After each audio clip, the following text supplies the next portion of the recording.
రంగారెడ్డి జిల్లా తుర్కెంజాల మున్సిపాలిటీ మునగనూరు గ్రామంలో survey number 120లో గల 69 ఎకరాల 19 గుంటల భూమిని ప్రభుత్వం అక్రమంగా లాక్కోవడం వలన తమ భూములు తిరిగి ఇవ్వాలని దళితులు చేపట్టిన రిలే నిరాహార దీక్షకు సీఎల్పీ నేత మల్లు బట్టి విక్రమార్క మరియు భువనగిరి ఎంపీ కోమటిరెడ్డి వెంకటరెడ్డి మాజీ ఎమ్మెల్యే మల్రెడ్డి రంగారెడ్డి మద్దతు తెలిపారు. కార్యక్రమానికి రిలే నిరాహార దీక్ష కార్యక్రమానికి మద్దతుగా చప్పట్లు కొట్టి వారికి వందనాలు చెప్పుదాం. వాళ్ళు ఇంత సమయాన్ని ఇచ్చి మరి మేము కూడా దర్శనం వారి కోరిక మేరకు ఈ సమాజానికి జరుగుతున్న అన్యాయంకు వ్యతిరేకంగా ఇది అన్న తన భుజాల మీద తన చేతుల మీదుగా వేసుకొని ఈ ప్రజలకు మద్దతు ఈ ప్రజలకు న్యాయం జరగాలని చెప్పి వారు పెద్ద ఎత్తున ఎమ్మెల్యేగా గుర్తించడం లేదని చెప్పి ఈ సందర్భంగా మీకు నేను మనవి చేస్తున్నా. అది మీరందరూ గుర్తు పెట్టుకోండి. మనకు కూడా అన్ని విషయాలు తెలుసు.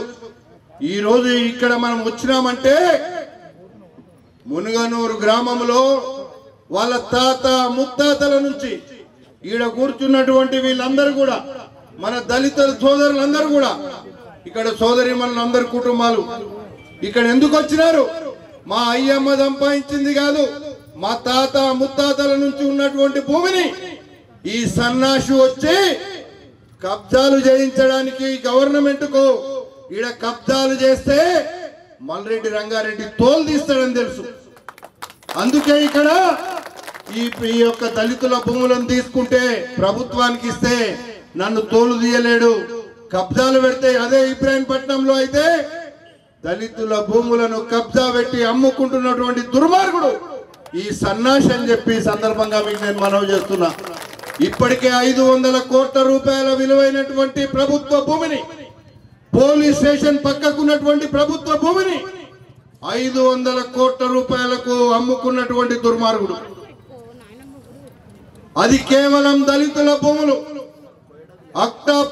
అక్కడ ఉండేటువంటి రామదాస్పల్లి గ్రామంలో దళితుల భూములు, మన పక్కకున్నటువంటి కోహెడాలో ఉండేటువంటి దళితుల భూములు. నేను రాజశేఖర రెడ్డి ముఖ్యమంత్రి అయిన 15 రోజులకే నేను కోహెడా తొర్రూరుకు తీసుకొచ్చి ఆ రోజు పట్టాలు ఇప్పించిన. ఈ సన్నాసికి సిగ్గు శరం లజ్జ ఉంటే, అరే సన్నాసి నువ్వు ఈ రోడ్డు మీద వచ్చి నేను ఎమ్మెల్యేను అని నీకు చెప్పే ధైర్యం ఉందా అని చెప్పి ఈ సందర్భంగా మీకు నేను మనవి చేస్తున్నా. అందుకే మీరు ఆలోచించండి. ఈ రోజు ఒక్కటే ఈ ప్రాంతంలో ఎక్కడ కూడా ఈ సన్నాసికి విలువ లేదు, ఈ సన్నాసికి జనం బలం లేదు. మందిని దోసుకోవడానికి, ఇక్కడ ఉండే మైనింగ్ ను దోసుకోవడానికి, ఇక్కడ ఉండేటువంటి భూములను దోసుకోవడానికి, ఇక్కడ ఉండే రియల్ ఎస్టేట్ వ్యాపారులను దోసుకోవడానికి మొన్ననే 150 ఎకరాల భూమి నంది వనపర్తిలో ఒక మైనారిటీ సోదరుడు రియల్ ఎస్టేట్ వ్యాపారం చేస్తుంటే 5 కోట్లు ఇస్తే నువ్వు పని చెయ్యి లేకపోతే లేదనేటువంటి ఉదాహరణ నిన్న మొన్న పేపర్లలో కూడా వచ్చింది. కేవలం భూముల మీద, భూ కబ్జాల మీద ఈ యొక్క సన్నాసి బతుకున్నాడని చెప్పి సందర్భంగా మీకు మనవి చేస్తున్నా. ఆ విషయాలన్నీ, భూముల విషయాలు ఇంకా నేను చెప్పాలంటే చాలా ఉన్నాయి. అందుకే ఇప్పుడు మన ఎంపీ గారు బట్టన్న గారు మాట్లాడతారు. ఎందుకంటే సమయం లేదు, లేదంటే నేనే ఇంకో గంట సేపు మీకు అన్ని చెప్తుంటే ఇదివరకే చెప్పినా మీకు. కాబట్టి ఇప్పుడు మన పెద్దలు మాట్లాడే ముందు ధనవంతులకు కట్టబెడుతూ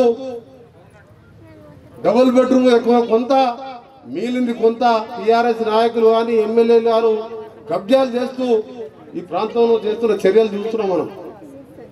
ఒక మునగనూరే కాదు, తొర్రూరే కాదు, ఎక్కడ చూసినా భూముల కబ్జాలు తప్ప వాళ్ళకి ఏం పట్టవు. అందుకనే ఈ సందర్భంగా మీ దీక్షకు సపోర్ట్ చేయడమే కాదు, మీ పక్షాన ఉండి మీకు న్యాయం జరిగే వరకు నేను బట్టి విక్రమార్క అందరం కూడా మీకు మద్దతుగా ఉంటామని మరొకసారి మీ అందరం కూడా మాట్లాడుతున్నాం. అయ్యా కేసీఆర్ గారు, ఒక్కసారి నువ్వు ఆలోచించుకో. 2001లో నువ్వు తెలంగాణ పార్టీ పెట్టినప్పుడు ఏం మాట్లాడినావు? ఎన్నికల ప్రచారం 2014లో ముఖ్యమంత్రి అయ్యే వరకు కూడా నువ్వు ఎన్నికల సభలో ఏం చెప్పినావు? ఒక్కసారి నియంత్రణ నువ్వు టీవీలలో చూసుకొని మాట్లాడుకో. నేను ఒకటే చెప్తున్నా, తెలంగాణ రాష్ట్రానికి తొలి ముఖ్యమంత్రి దళితుడే ఉంటాడు, నేను కాపలా కుక్కలాగా ఉంటాను, మాట తప్పితే నా తల నరుక్కుంటాను తప్ప దళితులు తప్ప ఎవరు ముఖ్యమంత్రి చేయనన్నాడు. ఇప్పుడు ఒకసారి ఆలోచించుకోను ఆ మాటలు. ఒక్కసారి కాదు 13 సంవత్సరాలు లక్షల సార్లు మాట్లాడిన దళిత ద్రోహే కాదు, అంతకంటే పెద్ద మోసగాడు ప్రపంచంలో ఎక్కడ కూడా లేడు. దళితుడు ముఖ్యమంత్రి నాకు కాపలా కుక్కలా ఉంటాడు. ఇవాళ దళితుల పరిస్థితి రోడ్డు మీద తీసుకొచ్చిన ఇవాళ తెలంగాణ వస్తే దళితులు, బీసీలు, బడుగు బలైన వర్గాలు, నిరుద్యోగులు అందరూ బాగుపడతారని చెప్పి సోనియా గాంధీ తెలంగాణ ఇచ్చింది. 4 కోట్ల మంది బాగుండాలి, అందరూ ధనవంతులు కావాలి, అందరూ మంచిగా బతకాలి, పిల్లల ఉద్యోగాలు ఆంధ్ర వాళ్ళు వేసుకపోతున్నంట, నీళ్లు తీసుకుపోతున్నంట, మన ఆస్తులు తీసుకుపోతున్నంట. తెలంగాణ వస్తే 4 కోట్ల మంది సుఖంగా ఉంటదంటే ఇలా 4 కుటుంబాలు, 40 కుటుంబాలు, 4000 మంది ఒక సామాజిక వర్గాన్ని బాగు చేస్తూ లక్షల కోట్లు సంపాదిస్తూ ఇలా ముఖేష్ అంబానీతో పోటీ పడుతున్నాయి సంపాదనలో. ఆయనేమో లక్షల కోట్లు సంపాదిస్తూ మనకేమో బర్రెలు గొర్రెలు బతుకమ్మలు వస్తే చీరలు కట్టుకోవాలని పనికిరాని చీరలు ఇచ్చుకుంటూ మనని ఆత్మ గౌరవాన్ని దెబ్బతీస్తున్నాడు. ఎందుకు బతుకమ్మ పండుగ ఈయన తెలంగాణ రాకముందు కేసీఆర్ ఇయ్యకముందు పట్టు చీరలు కట్టుకొని బతుకమ్మ ఆడినాం తప్ప నీ ముతుక చీరలు 300 రూపాయల చీర కట్టుకోలే. ఏ ఊళ్ళల్లో చీర కట్టుకున్నా చిన్నప్పుడు మన ఊళ్ళల్లో చూసినాం, పట్టు చీరలు కట్టుకొని ఆడపిల్లలు, అక్కలు, పెద్దమ్మలు, అవ్వలు, తాతలు పట్టు చీరలతో బడగాడు. నువ్వు దోసుకున్న సొమ్ములో 10,000 పట్టు చీర ఇస్తావని నీ అయ్యా సొమ్ము పోయింది. అయ్యాలా నువ్వే లక్షల కోట్లు తింటావు, ప్రగతి భవన్ 500 కోట్లు పెట్టి కట్టుకుంటావు. మా ఇంటి పక్కకే 300 కోట్లు పెట్టి ఆమె బిడ్డ ఇల్లు కట్టుకుంటుంది.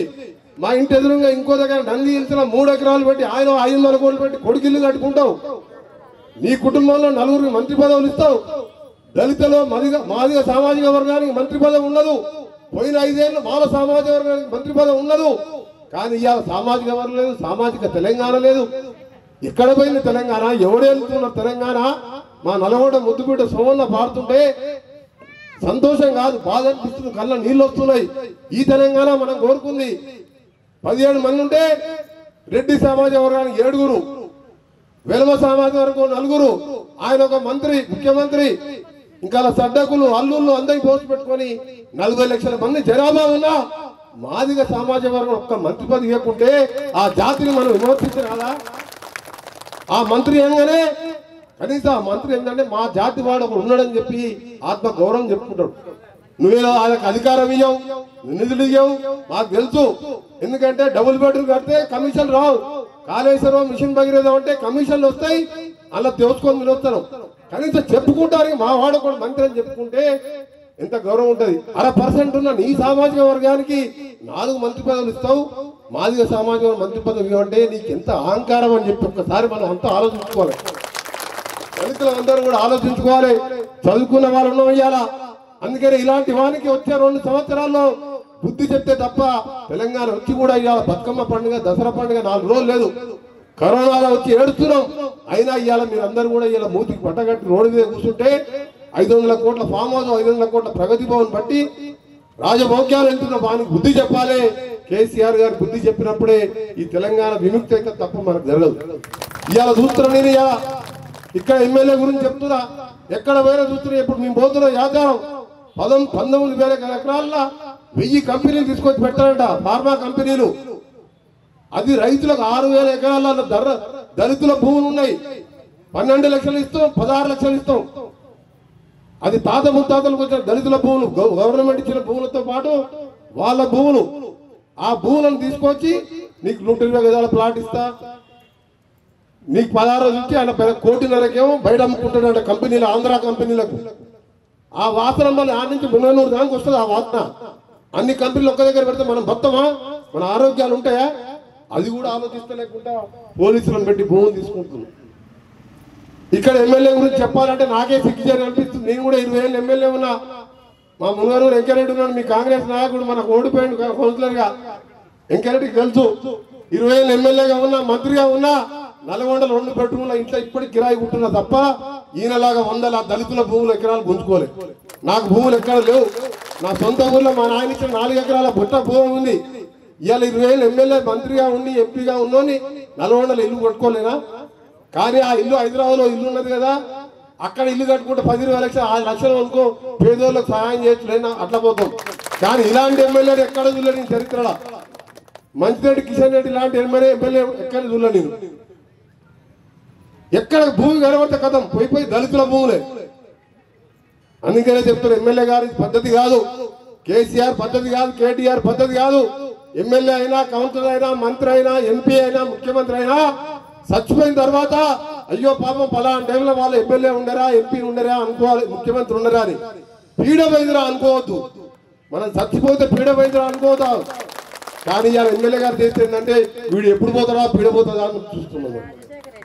అందుకని ఇప్పటికైనా బుద్ధి మార్చుకో. మా మునుగనూరు తొర్రూరు రైతులకు సంబంధించి, వాళ్ళ దళితులకు సంబంధించి వెంటనే బేసరిగా వాళ్ళ భూములు వాళ్ళకి ఇచ్చేయాలి. కేసీఆర్ గారు ఒకటే విజ్ఞప్తి చేస్తున్నా, వెనకడ ప్రభుత్వం ఇచ్చిన భూములు ఇవాళ 5 కోట్లు 6 కోట్లు ఉన్నది. ఒక 67 మంది ఒక దళితులు కోటీశ్వరుడు అయితే ఓర్వలేవు అను అంటే నువ్వు ఒక్కరివే 1,00,000 కోట్లు సంపాదించుకోవాలి. కలిసి వచ్చి ధరలు పెరిగినాయి, కాంగ్రెస్ ప్రభుత్వం ఇచ్చింది, ఇవాళ దాన్ని కూడా ఓర్వలేకపోతున్నా. డబుల్ బెడ్రూమ్ ఇల్లు సగం పేరు మీద సగమేమో ఆ నాయకులు కబ్జా పెట్టాలని 25 ఎకరాలు గుంజుకుంటారు. వాడు ఇల్లు కట్టేది లేదు, చచ్చేది లేదు. ఒక్కరిగా ఇల్లు ఇచ్చిన మన ఏరియాలో ఏది కట్టరు. 25 ఎకరాలు దాని కట్టరు, మిగిలిన 67 మిగిలిన 37 ఎకరాలు వాళ్ళు పంచుకుంటారు. దాన్ని రియల్ ఎస్టేట్ చేసుకొని అమ్ముకుంటారు. మా దగ్గర మా ధనరాజు హరితో ఇప్పుడు కొట్లాడతాడు యాపిల్ సిటీ అని 5 ఎకరాలు ఇలా మనుషులు అమ్ముకున్నారు. ఏడ భూమి కనబడతాడు అమ్ముకునే లెక్కగా. అయ్యో పాపం పేదోనికి 100 గజాలు ఇద్దారా అంటే లేదు. ఇది ఎక్కడ ఎమ్మెల్యేలు, ఇది ఎక్కడ ముఖ్యమంత్రి, ఇదేం తెలంగాణ? అందుకని మీరు ఎవరు కూడా భయపడే అవసరం లేదు. తప్పకుండా ఇవాళ రాకుండా అధికారం కాంగ్రెస్ పార్టీ లెక్క కాదు. 56 ఏళ్ళు పాలించడం, దళితుల భూములు ఇచ్చడం, ఇందిరమ్మ ఇండ్లు కట్టడం, అన్ని చేసినాం, తెలంగాణ ఇచ్చినాం, అందరూ బాగుండాలని. ఇవాళ మోస మాటలతో 2వ ఆసరా పెన్షన్లు, రైతు బంధు, అదో ఇదో అని చెప్పి మోసపోయినాం తప్ప ఎప్పుడు మోసపోం. ఇవాళ మనం చూస్తున్న ఒకటి చివరిగా చెప్తున్నా, ఎల్ఆర్ఎస్ అని తీసుకొచ్చింది. ఇవాళ ఎల్ఆర్ఎస్ మీద నేను కూడా హైకోర్టు వేసిన, రేపు సోమవారం రోజు దాని మీద వాదనలు ఉన్నాయి. దాన్ని పేదవాళ్ళు 20-30 ఏళ్ల కింద ఊళ్ళల్లో మనం ప్లాట్లు కొనుక్కుంటాం. ఎందుకు కొనుక్కుంటాం? ఇన్స్టాల్మెంట్లా ఆ పెండుకుంటే ధర పెరిగితే రేపు నా బిడ్డ పెళ్లికో నా పిల్లల చదువులకు పనికొస్తాయని చెప్పి ప్లాట్ కొడితే ఇవాళ కరోనా పుణ్యాల దోసుకొని తిన్న తర్వాత ఖజానా ఖాళీ అయితే ఈ ఖజానాన్ని మళ్ళీ 2-3 లక్షల కోట్లు సంపాదించాలని చెప్పి పేదల దగ్గర కరోనా అని ఆలోచించకుండా 20% 30% కట్టాలని ఒక 2-3 లక్షల కోట్ల రూపాయలు ఇవాళ మార్చి వరకు వస్తాయి. ఉదాహరణకు చెప్తున్నా, కోయడ పెద్దంబరిపేట చూసుకుంటే ఒక కోయడలోనే 9,500 ప్లాట్లు ఉన్నాయి. 13,500 ప్లాట్లు, 9,000 ఎకరాల ప్లాట్లు చేసి అమ్ముకొని పోయిన ఎప్పుడో ఎటుకట. ఆ ఊర్లో దాదాపు 1,30,000 ప్లాట్లు అయినాయి. మనం అందరం కొనుక్కున్నప్పుడు ధర పెరిగింది. ధర పెరిగిన ఏమంటున్నా 20% 30% కట్టాలన్నా ప్లాట్కి ఒక 50,000 లెక్కేసుకున్నాం. 13,000 ప్లాట్లు ఇంటూ 50,000 వేసుకుంటే 675 కోట్లు అవుతున్నాయి. ఒక కోడ గ్రామ పంచాయతీ మీద 675 కోట్లు. అలాగే పెద్దంబరిపేట లెక్క తీసినాం, 4,800 ఎకరాల భూమి ఉన్నది ఆ పాత గ్రామ పంచాయతీ. అలా 4,000 ఎకరాలు ప్లాట్లు చేసినాం, అమ్మేసినాం. దాంట్లో 4,000 ఇంటూ 15 ఎకరానికి 15 ప్లాట్లు వేసుకుంటే 60,000 ప్లాట్లు వస్తాయి. అప్లికేషన్ ఫీజు ఒక 6 కోట్లు, మళ్ళీ 60,000 ఇంటూ 50 లెక్క అదొక 370 కోట్లు. అంటే కోడ పెద్దంబరిపేటనే 1000 కోట్లు వస్తున్నాయి. అట్లా రంగారెడ్డి జిల్లాలో 1,00,000 కోట్లు వస్తున్నాయని. రాష్ట్రం మొత్తం కూడా 3 నుంచి 5 లక్షల కోట్లు వస్తాయి. సగం మంది కట్టకుండా 3 లక్షల కోట్లు వస్తాయి. ఈ 3 లక్షల కోట్ల 2 లక్షల కోట్లు మళ్ళా కాళేశ్వరం దేనికో ఇస్తావు 20%, 10% కమిషన్ ఇస్తావు 20,000 కోట్లు అట్లా తినొచ్చు. మళ్ళీ ఎన్నికల ముందు 1,00,000 కోట్లు ఉంటే రైతు బంధు, చీరలో బర్రలో గొర్రెలు అని మళ్ళా గెలవచ్చు అని మళ్ళా పేద ప్రజలు దోచుకుంటానికి వెళ్ళారని తీసుకొచ్చు. దాని మీద అంత ఇంత కష్టపడి రియల్ ఎస్టేట్ చేసుకుంటే పిల్లల పొట్టగొట్టిండు, ప్లాట్ కొనుక్కున్న పేదోళ్ళ పొట్టగొట్టి మళ్ళా కట్టాలంట. కరోనాలో తిండి లేదని ఆయన అంటే అక్టోబర్ 15 లాస్ట్ డేటు ఇంకా తగ్గియాలని చూస్తున్నా. 30 ఏళ్ల కింద కొన్ని ప్లాట్కి ఒకసారి నువ్వు రిజిస్ట్రేషన్ చేసినావు, పైసలు కట్టినావు, మళ్ళీ ఏం కట్టాలి మనం? ప్లాట్ లేఅవుట్ చేసినోడు అప్పుడున్న సూపర్వైజర్ అధికారుల తప్పు తప్ప కొన్ని ఎట్లా తప్పు అవుతుంది? అందుకనే ఇవన్నిటికే పోరాటం చేస్తున్నాం. తప్పకుండా మీ పక్షాన్ని ఉంటాం. ఫార్మాసిటీ మీద ఉంటుంది. రేపు 2 సంవత్సరాల ఎవరని చెప్పినా ఇవాళ సోనియా గాంధీ గారు తెలంగాణ ఇచ్చింది, ఒక్కసారి అమ్మకు ఓటు వేయాలని చెప్పి మొన్న కూడా మనం ఓడిపోయిన 3 ఎంపీలను గెలిపించిన ఆసంటి వాళ్ళు మీరందరూ కూడా ఆయన 1000 కోట్లు ఖర్చు పెట్టే మీరు ఓటేసి నన్ను గెలిపించారు. అట్లా మన ప్రభుత్వం 2.5 సంవత్సరాల్లో రాబోతున్నది. ఎల్ఆర్ఎస్ ఉండదు, కేసీఆర్ ఉండదు, టీఆర్ఎస్ ఉండదు, ఒక్కటే ఉంటది దళితుల పేదల ప్రభుత్వం వస్తుందని చెప్పి మీ అందరికి మాటిస్తూ మీ అన్నదరికి కూడా ఎల్ఆర్ఎస్ కట్టే అవసరం లేదు. ఆయన ఇవాళ పేపర్లు చూస్తానండి, క్యాబినెట్ లో మాట్లాడినట దీని మీద రేపు అసెంబ్లీలో ప్రకటన చేస్తా కొత్త దారం అనుకుంటున్నట్ట. ఎప్పుడో కొన్న ప్లాట్ మళ్ళా నువ్వు తగ్గించినా ఒప్పుకునే లేనే లేదు. ఉచితంగా ఎల్ఆర్ఎస్ చేయాలి, మాకు ఉచితంగా రెగ్యులర్ అని కోర్టులో కొట్లాడుతున్నాం.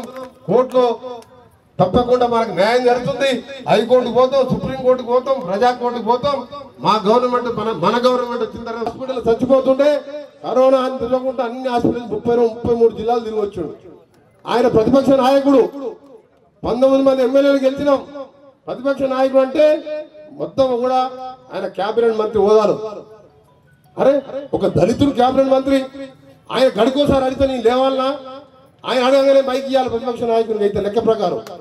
అందుకనే 13 మంది ఎమ్మెల్యేలని పశువుల సంతలు కొన్నట్టు కొన్నాడు. కొంత ఆయన మిత్రపక్ష ఎంఐఎం తీసుకొచ్చి అటుకోలో కూర్చోబెట్టాడు. బుద్ధున్న కేసీఆర్ వాళ్ళ చేస్తాడా? ఒక దళితుడు ప్రతిపక్ష నాయకుడు ఉంటే గౌరవించి ఆయన చెప్పింది ఏ విధంగా న్యాయం చేయాలో ఆలోచించాలి తప్ప ఎమ్మెల్యేని కొనుక్కొని మనిషికి 30 కోట్లు ఇచ్చి కొనుక్కొని ప్రతిపక్షాలు ఉన్న 6 అయ్యాలా వాళ్ళు 100 మంది ఉన్నా పాండవులాగా వాళ్ళు కొట్లాడుతున్నారు. మన నాయకులందరూ కూడా పెద్ద నాయకులు ఉన్నాం. ఇబ్రాహీంపట్నం ఎల్బీ నగరే కాదు 100 సీట్లు గెలిచి మళ్ళా ఇందిరమ్మ రాజ్యం వెనకటి ఎట్లున్నదో తెలంగాణ ఇచ్చిన సోనియా గాంధీకి రుణం తీసుకోవాలి. మీ అందరికి కూడా అన్నా ఉంటాం, మా తమ్ముళ్ళకి చెప్తున్నాం. మీరు అనుకోకరి ఎంపీగా కోమటిరెడ్డి వెంకటరెడ్డి అంటే ఎందుకంటే నేను చూస్తున్న దిగి వస్తుంది అని దుబ్బాక ఎన్నికలు ఈ ఎన్నికల ప్రచారం ఉన్నా రోజు రంగాన మాట్లాడుతూనే ఉన్నాం. తప్పకుండా పోరాటం చేద్దాం. ఆ పోరాటం ఎట్లుంటుందో కేసీఆర్ తెలియాలి అని మునుగనూరు రైతులు కూడా మరొకసారి మాటిస్తూ మీ అందరికీ కూడా మరొకసారి హామీ ఇస్తున్నాం. వెంటనే ప్రభుత్వాన్ని కూడా డిమాండ్ చేస్తూ దిగి రావాలి. ఫార్మాసిటీ దగ్గర పోతున్నాం, అక్కడ కూడా 1000 మంది ఏడ్చుకుంటూ వస్తున్నారు. వాళ్ళు మా భూములు పోతున్నాయి, రేపు మా వాసనకు మీరు సావాలి, ఎట్లా బతకాలి సార్ అని చెప్పి ఊళ్ళ మధ్యలో తీసుకొచ్చి కంపెనీ పెడుతున్నాం. ఈయనకే 10 లక్షలు ఇస్తారంట, 1.5 బయట వాళ్ళకి అమ్ముకుంటారంట ఆంధ్రోళ్లకు. 1 కాదు 2 కాదు 100 తప్పులు చేసిండు. ఇక కేసీఆర్ వదిలిపెట్టే ప్రసక్తే లేదు. మనం మీ సావరనే వస్తాం తప్ప ఎంత పోరాటానికి దిగుతాం, మీకు అండగా ఉంటాం తెలియజేసుకుంటూ అందరికీ నమస్కారం. దీన్ని అప్పటి వరకు కాపాడడం కోసం మన పార్టీ పూర్తిగా అండగా ఉండాల్సినటువంటి అవసరం ఉందని చెప్పి మీకు తెలియపరుచుకుంటూ రేపు అసెంబ్లీ జరగబోతున్నటువంటి తరుణంలో ఈ ఇష్యూను ఇది ఒక్కటే కాదు, ఇబ్రాహీంపట్నం నియోజకవర్గంలో జరుగుతున్నటువంటి దళితుల భూములను, ఇబ్రాహీంపట్నం నియోజకవర్గంలో ఉండే ఈ సన్నాసి పెట్టిన కబ్జాలను, ఇబ్రాహీంపట్నంలో ఇక్కడ చేసినటువంటి దుర్మార్గాలను మీరు దయచేసి అసెంబ్లీలో ఇవి లేవనెత్తమని చెప్పి సందర్భంగా మనవి చేస్తూ ఇప్పుడు బట్టన్న గారిని మాట్లాడాల్సింది. అధ్యక్షురాలు సోదరి మంగమ్మ గారికి, సోదరులు నిత్యం ప్రజలతో మమేకమై పేదవాళ్ల కోసం గళమెత్తి భూములు కోల్పోయినటువంటి పేద వర్గాల కోసం, దళితుల కోసం రిలే నిరాహార దీక్ష చేస్తున్నటువంటి సోదరులందరికీ, వీళ్ళకి మద్దతు తెలియజేస్తూ బతుకమ్మ ఆడుతూ మద్దతు తెలియజేస్తున్నటువంటి తల్లులందరికీ, వీళ్ళందరికీ మద్దతు ఇస్తూ ఆనాటి ప్రభుత్వాలు ఇచ్చిన భూమిని ఈనాటి ప్రభుత్వం గుంజుకుంటూ ఉంటే ఇది న్యాయం కాదని చెప్పి సంఘీభావం తెలియజెప్పడానికి వచ్చినటువంటి వేదిక ఉన్న పెద్దలందరికీ, ముందున్నటువంటి నాయకులందరికీ కూడా, పాత్రికేయ మిత్రులారా మీ అందరికి కూడా ముందుగా నా హృదయపూర్వకమైనటువంటి నమస్కారాలు తెలియజేస్తా ఉన్నాను. ఈనాటి సమావేశం సభ చాలా బాధతో కూడుకున్నది. ఎంత బాధతో కూడుకున్నదో తన గానం ద్వారా స్పష్టంగా ఏపూరి సోమన్న గారు మనందరికీ వివరించారు. ఆయన మనందరి బాధ ఆయన గళం నుంచి చక్కగా మనకు వినిపించారు. ఆ పాట వింటా ఉంటే నిజంగా ఇటువంటి తెలంగాణ కోసమేనా ఇంతమంది పోరాటం చేసింది, ఇంతమంది త్యాగాలు చేసింది, ఇంతమంది ప్రాణాలు అర్పించింది అనేటువంటి బాధ ఆవేదన కూడా కలుగుతా ఉంది. మిత్రులారా, ఈ ముఖ్యమంత్రి నాకు ఓటేస్తే నేను 3 ఎకరాలు ఇస్తా అన్నాడు. ఓటేస్తే 3 ఎకరాలు దళిత గిరిజనులకి పంచుతానని చెప్పాడు. మీరంతా కూడా అనేక సంవత్సరాల నుంచి ఇందిరమ్మ రాజ్యంలో భూములు పొందినటువంటి పేదవాళ్ళంతా కూడా నిజమేనేమో కేసీఆర్ అధికారంలోకి వస్తే భూమి లేని నిరుపేద దళిత గిరిజనులందరికీ 3 ఎకరాల భూమి ఇస్తాడేమో, ఇందిరమ్మ ఇల్లు కాదు డబల్ బెడ్రూమ్ ఇల్లు ఇస్తా అన్నాడు. ఇందిరమ్మ ఇల్లు కాదు నిజమేనేమో ఈయన డబల్ బెడ్రూమ్ ఇల్లు ఇస్తాడేమో ఆశపడ్డాం.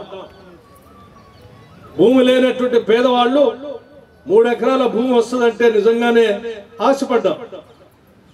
డబల్ బెడ్రూమ్ ఇల్లు అంటే నిజంగానే ఆశపడ్డాం.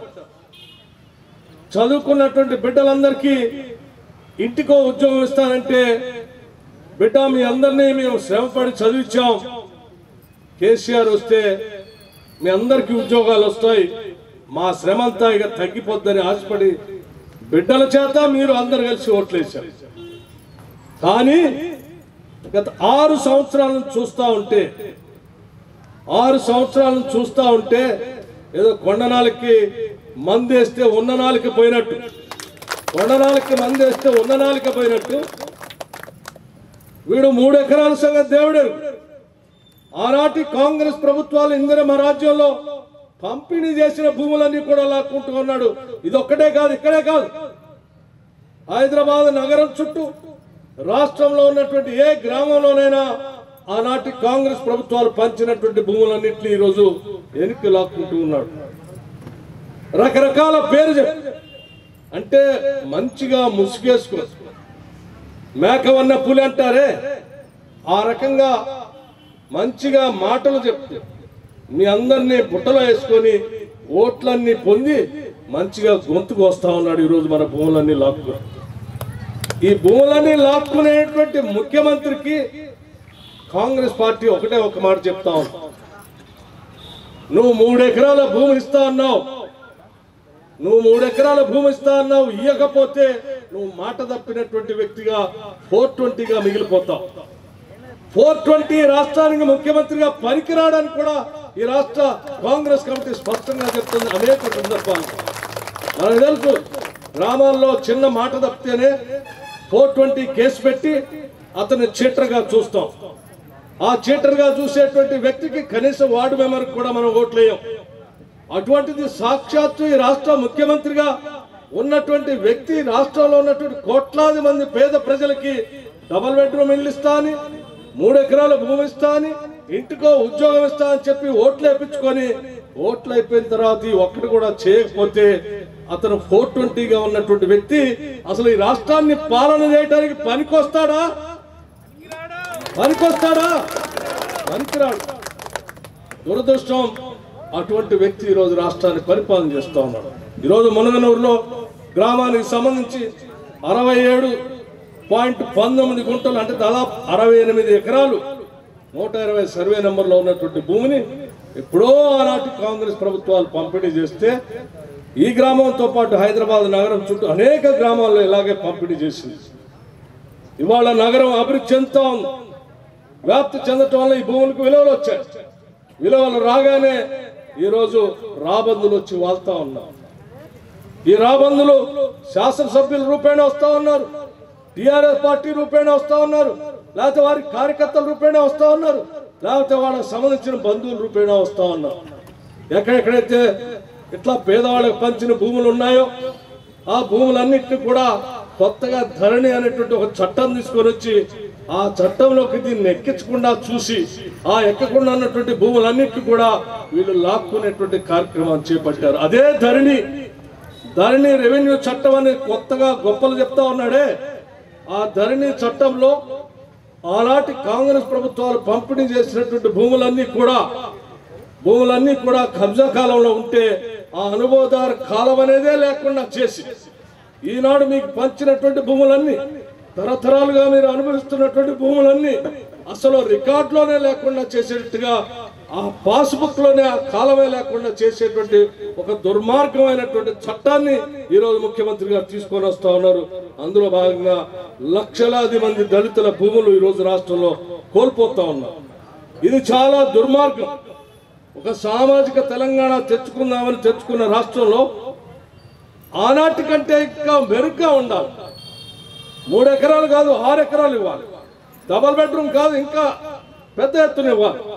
కానీ ఉన్నాయన్నీ లేకుండా చేస్తున్నటువంటి ముఖ్యమంత్రికి మనం బుద్ధి చెప్పకపోతే భవిష్యత్తులో మనమే కాదు మన తరాల వాళ్ళు కూడా పెద్ద ఎత్తున నష్టపోయేటువంటి ప్రమాదం ఉంది. కాబట్టి మీరు చేస్తున్నటువంటి ఈ దీక్షకి కాంగ్రెస్ పార్టీ ఆనాడు భూములు పంచినటువంటి కాంగ్రెస్ పార్టీగా మీకు పంచినటువంటి భూములు రక్షించే కార్యక్రమాన్ని కూడా కాంగ్రెస్ పార్టీ చేపడుతుంది. మేము పంచినటువంటి భూముల్ని ప్రజలకు ఇచ్చాం, ప్రజల దగ్గర నుంచి తీసుకునేటువంటి హక్కు నీకు లేదు అని చెప్పేటువంటి కార్యక్రమాన్ని కూడా కాంగ్రెస్ పార్టీ ముందు నడిపిస్తాం. మీరు దయచేసి మీ పోరాటాన్ని ఆపబాకండి. కేసీఆర్ శాశ్వతం కాదు, టిఆర్ఎస్ పార్టీ అంతకంటే శాశ్వతం కాదు. ఇది టెంపరీ రాజకీయ సమితి మాత్రమే. టిఆర్ఎస్ పార్టీ అంటే టెంపరీగా 4 రోజులు మాత్రమే ఉంటుంది. టెంపరీ రాజకీయ సమితి, ఇదేం శాశ్వతం కాదు. ఇంకా ఉంటే అంటే ఇంకో 2-2.5 సంవత్సరాలు మాత్రమే ఉంటుంది. 2.5 సంవత్సరాల తర్వాత వచ్చేది మళ్ళీ తిరిగి ఈ రాష్ట్రంలో వచ్చేది ఇందిరమ్మ రాజ్యమే వస్తా ఉంది. కాంగ్రెస్ ప్రభుత్వం ఏర్పాటు చేసిన తర్వాత తప్పనిసరిగా ఈ రకంగా మేము ఏ భూములు ఏ గ్రామాల్లో పంచామో వాళ్ళందరికీ తిరిగి వాళ్ళకే పాస్బుక్లు పట్టా కాగితాలు ఇస్తాం తప్ప ఆ భూములు మాత్రం ఎట్టి పరిస్థితుల్లో వెనక్కి తీసుకో. ఒకవేళ ఈ ప్రభుత్వాలు తీసుకోవడం కోసం ప్రయత్నం చేస్తే కూడా వాటన్నిటిని క్యాన్సిల్ చేసి మళ్ళీ వాళ్ళ భూములు వాళ్ళకి ఇచ్చేటువంటి కార్యక్రమం చేస్తాం తప్ప పొరపాటు కూడా పేదలకు పంచినటువంటి భూములను మాత్రం వెనక్కి తీసుకోమ. అవసరమైతే ఇంకా కొద్దిగా పంచుతామే తప్ప వెనక్కి తీసుకునేటువంటి కార్యక్రమం కాంగ్రెస్ పార్టీ ప్రభుత్వం చేసి.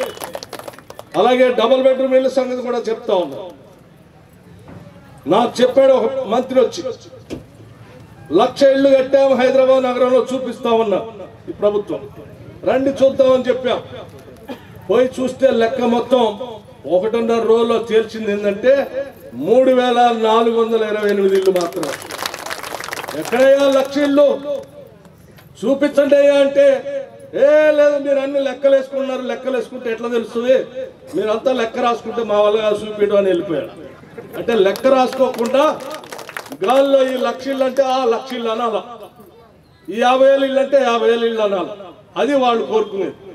ఇంకా తెలంగాణలో ఇంత అమాయకంగా వాళ్ళు ఏదో చెప్తే 1,00,000 ఇళ్ళు అంటే నమ్మటానికి ఎవరు లేరు. ఇక్కడ నమ్మి నువ్వు 1,00,000 అనగా 1,00,000 అంటాను లేదు, కరెక్ట్ గా లెక్క రాశావు ఆయన ముందే. నువ్వు చూపించిన ఇళ్ల ప్రకారం లెక్క రాస్తే కేవలం గత 6 సంవత్సరాలు చెప్తా ఉన్నారు 1,00,000 ఇళ్ళు కట్టాం, 1,00,000 ఇళ్ళు కట్టాం, 1,00,000 ఇళ్ళు కట్టాం. అందరు నిజమే అనుకుంటున్నారు. లెక్క చూస్తే 3,428 ఇళ్ళు వచ్చింది.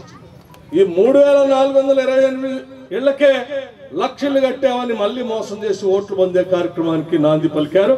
దయచేసి నగర ప్రజలందరికీ నేను ఒకటే విజ్ఞప్తి చేస్తా ఉన్నాను.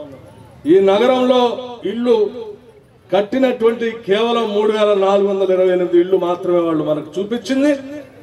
ఈ 3,428 ఇళ్ళకు కూడా ఇప్పటికి ఒకసారి అసెంబ్లీ ఎన్నికల్లో ఈ ఇళ్లే చూపించి ఓట్లు అడిగారు, ఒకసారి మున్సిపల్ ఎన్నికల్లో ఈ ఇల్లు చూపించే ఓట్లు అడిగారు, మళ్ళీ పార్లమెంట్ ఎన్నికలు కూడా ఈ ఇల్లు చూపించే ఓట్లు అడిగారు. రేపు రాబోయే జిహెచ్ఎంసీ ఎన్నికలు కూడా ఈ ఇల్లు చూపించే మళ్ళీ 1,00,000 ఇళ్ళు అని చెప్పి అబద్ధం అని చెప్పి మళ్ళీ ఓట్లు అడగబోతా ఉన్నారు. కాకపోతే దురదృష్టం ఏంటంటే వాళ్ళే వచ్చి మొత్తం చూపించేసి కేవలం 3,428 ఇళ్ళు మాత్రమే ఉన్నాయి, 1,00,000 ఇళ్ళు లేవనేది వాస్తవాన్ని బయట తీసుకొచ్చారు. కాబట్టి దీన్ని గమనంలో తీసుకొని వీళ్ళు చేసే ప్రతి పని ఇటువంటి అబద్ధ పనే. వీళ్ళకు ఒక్క ఓటు కూడా వేయొద్దని చెప్పి నేను మీ అందరి ద్వారా నేను విజ్ఞప్తి చేస్తా ఉన్నాను. అట్లాగే ఇప్పుడే మన వెంకటరెడ్డి గారు చెప్పినట్టు ఎల్ఆర్ఎస్ స్కీమ్, ఈ ఎల్ఆర్ఎస్ స్కీమ్ అయితే మరీ అన్యాయం. ఏందయ్యా అసలు ఎల్ఆర్ఎస్ స్కీమ్ ఎందుకు పెట్టిందంటే 3.5 లక్షల కోట్లు అప్పు చేసింది. ఇప్పటికి ఆ అప్పు కట్టడానికే ప్రతి సంవత్సరం వచ్చే ఆదాయం డబ్బులు సరిపోతా ఉన్నాయి. దానికి వడ్డీ కట్టడానికి మళ్ళీ అప్పు తేవాల్సి వస్తూ ఉంది. జీతాలు ఇచ్చే పరిస్థితి లేదు, చేతులు ఎత్తేసింది. మరి ఎట్లా డబ్బులు అని చెప్పేసి జనం కొనుక్కున్న ప్లాట్లోంచి వాటా తీసుకున్నాం. వాళ్ళు కొనుక్కున్న ప్లాట్ ధర కంటే వీడు అడిగే ధర ఎక్కువ ఉంది. పాత రోజుల్లో పెద్దవాళ్ళు అందరూ తెలుసు, నిజాం సర్కారు భూములు ఇచ్చేవాడు, జమీందారులు జాగీర్దారులు భూములు ఇచ్చేవాడు, సాగు చేసుకోమని రైతులు. సాగు చేసుకున్న తర్వాత శిస్తు వేసేవాళ్ళు. ఆ శిస్తు ఎంత ఉండేదంటే పండిన పంట కంటే శిస్తు ఎక్కువ ఉండేది పన్ను. చివరికి రైతులు ఈ శిస్తు కట్టలేక మా వద్దు స్వామి ఈ భూములు మీరు తీసేసుకోండి అని వెనక్కి ఇచ్చేసేవాళ్ళు. ఇచ్చేసిన తర్వాత దాంతో కూడా వదిలేవాళ్ళు కాదు. మరి గతంలో ఇప్పుడైతే భూమి వెనక్కి ఇచ్చేసిన మరి మాకు నువ్వు భవిష్యత్తులో కట్టాల్సిన అవసరం లేదు, మరి గతంలో కట్టాల్సిన శిస్తు ఎవడు కడతాడు, ఆ శిస్తు తీరేంత వరకు మా దగ్గర ఎట్టి చేయండి అని అడిగింది. ఎట్టి చేయండి అని అడిగారు. ఇప్పుడు ప్లాట్ల సంగతి కూడా అంతే. మీరెప్పుడో 20,000కో 30,000కో ప్లాట్ కొనుక్కుంటే ఇవాళ వేసి ఎల్ఆర్ఎస్ 50,000 దాటుతా ఉంది. అంటే ప్లాట్ రేట్ కంటే ఎల్ఆర్ఎస్ రేట్ ఎక్కువ అవుతాం. కాబట్టి మీరు కట్టలేరంటే ప్లాట్లు మాకు ఇచ్చేసేయండి అనేటువంటి ఒక దుర్మార్గమైనటువంటి చెప్తా ఉన్నారు కూడా వాళ్ళు. మీరు ఎవరైతే ఎల్ఆర్ఎస్ కట్టరో మీ ప్లాట్లన్నీ మాకే చెందుతాయి, ఈ ప్రభుత్వ ఖాతాలో పోతాయని భయపెడతా ఉన్నారు మంత్రులంతా. అంటే ఇది ఒక దుర్మార్గమైనటువంటి కార్యక్రమం చేపట్టాడు. దీని ద్వారా 3 లక్షల కోట్లు మళ్ళీ వసూలు చేసి ప్రజల నుంచి ఆ 3 లక్షల కోట్లు ప్రజల సొమ్ముని కాజేయాలనేటువంటి దుర్మార్గ ఆలోచన రాష్ట్ర ముఖ్యమంత్రి చేస్తా ఉన్నాడు. కాబట్టి నేను మీ అందరికీ ఒకటే చెప్తా ఉన్నాం, కాంగ్రెస్ పార్టీ పక్షాన కేసీఆర్ శాశ్వతం కాదు, ఉండేది 2.5 సంవత్సరాలు మాత్రమే. ఆ తర్వాత వచ్చేది కాంగ్రెస్ పార్టీయే ప్రభుత్వమే అధికారంలోకి వస్తుంది. 2.5 సంవత్సరాల తర్వాత ఈ ప్లాట్లు కొనుక్కున్నటువంటి వాళ్ళందరికీ కూడా రిజిస్ట్రేషన్ తో డీలింక్ చేసి వీటన్నిటిని రెగ్యులరైజ్ చేస్తాం. రిజిస్ట్రేషన్ తో డీలింక్ చేసి వీటన్నిటిని కూడా ఉచితంగా రెగ్యులరైజ్ చేస్తాం. కాబట్టి ఎల్ఆర్ఎస్ కట్టాలనుకునేటువంటి వాళ్ళంతా కూడా ఎవరు కట్టబాకండి. 2.5 సంవత్సరాలు, మనం చాలా సంవత్సరాలు అవుతుంది ప్లాట్లు కొనుక్కొని. నిన్న మొన్న కొనుక్కున్నాయి కాదు, ఇన్ని సంవత్సరాలు కొనుక్కున్నటువంటి వాళ్ళు 2.5 సంవత్సరాలు కట్టకపోతే పోయేదేం లేదు. ఒకవేళ బలవంతంగా ప్లాట్లు ఏమైనా రాపించుకొని ప్రభుత్వం అని చెప్తే కూడా 2.5 సంవత్సరాల తర్వాత మేమే వస్తాం, మీ ప్లాట్లన్నీ మీకే ఇస్తాం తప్ప ప్రభుత్వం దగ్గర మాత్రం వచ్చాం. కాబట్టి ఎవరు రూపాయి కట్టవద్దని చాలా స్పష్టంగా చెప్తా ఉన్నాం. ఇది చేయండి, మీ అందరికీ అండగా కాంగ్రెస్ పార్టీ ఉంటుందని చెప్తూ ఈ చేసేటువంటి నిరాహార దీక్ష, భూముల కోసం చేసే నిరాహార దీక్ష ఇక్కడ మునగనూరుది కానీ, లేకపోతే తొర్రూరు గ్రామంలో కానీ, లేకపోతే ఇప్పుడు మేము పోయే దగ్గర కానీ ఆచారం గ్రామంలో కానీ భూములన్నీ దాదాపు 20,000 ఎకరాలు లాక్కుంటున్నారు అక్కడ ఫార్మా సిటీ పేరు మీద. అందులో 7 నుంచి 8,000 ఎకరాలు దళిత గిరిజన భూములు అసైన్ చేసినటువంటి భూములు ఉన్నాయి, ప్రభుత్వాలు పంచినటువంటి భూములు ఉన్నాయి. అవి అట్లాగే రైతుల దగ్గర నుంచి 12-13,000 ఎకరాలు తీసుకుంటున్నారు. అవి వీటన్నిటిని కూడా విముక్తి చేయటం కోసం ఈరోజు కాంగ్రెస్ నాయకత్వం మేమంతా అక్కడికి వెళ్తా ఉన్నాం. ఒక్క భూమి 1 ఎకరం కూడా ఇవ్వద్దని వాళ్ళకు కూడా చెప్పబోతా ఉన్నాం. వాళ్ళ పక్షాన్ని నిలబడబోతా ఉన్నాం. మీకు కూడా అదే పక్షంలో నిలబడతాం. రేపొద్దున శాసనసభలో కూడా ఈ అంశాన్ని లేవనెత్తాను. నేను సూటిగా అడుగుతాను, అయ్యా ముఖ్యమంత్రి గారు, మీరు 3 ఎకరాలు ఇస్తా అన్నారు, 3 ఎకరాలు పోయింది, ఒర్రే కూడా లాక్కుంటున్నారు, ఇది ఎక్కడ న్యాయమైన శాసనసభలో గట్టిగా అడుగుతాం. అడిగి మీ భూమి పోనీయకుండా మేము అడ్డంగా నిలబడతామని చెప్పి మీ అందరికీ మాటిస్తూ చేస్తున్నటువంటి వాళ్ళందరికీ కూడా మీరు గట్టిగా చేయండి పోరాటం. ఈ ఊరే కాదు, ఏ ఊర్లో కూడా దళితుల భూములు పోనీయకుండా మీరు పోరాటం చేయండి. మేము పంచినటువంటి కాంగ్రెస్ పార్టీ మీకు అండగా ఉంటుందని తెలియజెప్తూ సెలవు తీసుకుంటున్నాను. జై హింద్.